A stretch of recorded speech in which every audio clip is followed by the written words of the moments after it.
Hi, and welcome to Module 2 of the Self-Directed Online Learning component of the FMID project. For this self-directed learning, you will learn more about using social media and online platforms in youth practice and how it relates to the topics discussed within the FMID project. This video will be accompanied by a case study and additional learning resources to support you in your self-directed learning. As young people spend most of their time and energy online, youth educators can use this to their advantage and utilize social media as a tool to reach young people to explore youth-related topics.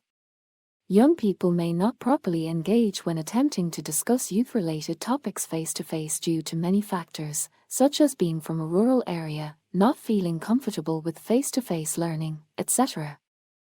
Likewise, social media platforms have often been considered unsafe for young people to use.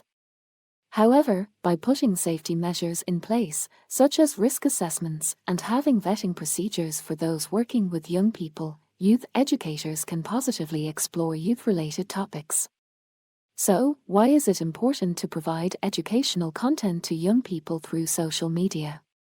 According to a 2018 Pew Research Center survey of 750 aged 13 to 17, found that approximately 45% use social media constantly, and a further 97% are on a social media platform like Facebook, Instagram, and Snapchat.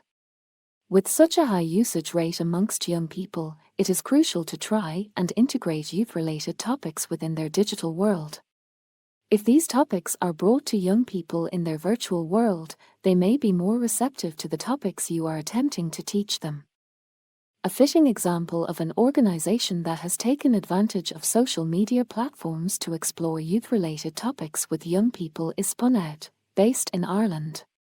Social media is not only a tool that youth educators can use to feed information to young people, but it is a platform where young people can shed light on problems that they may face that older people may not even be aware are currently happening. Those in a position to provide youth-related topics must also be willing to listen to those they are trying to reach. Being able to understand young people is 99% of the battle to try and invoke youth discussion online.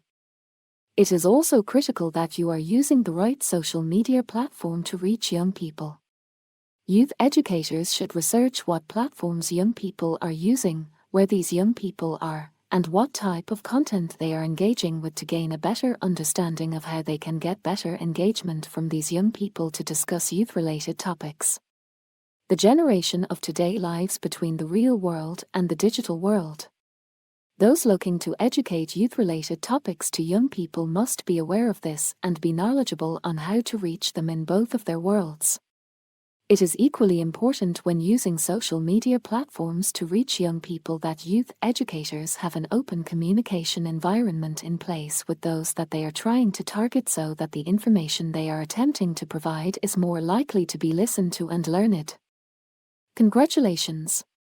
You are now aware of what using social media and online platforms in youth practice work is and how you, as a youth educator, can apply this knowledge when working with marginalized youths online.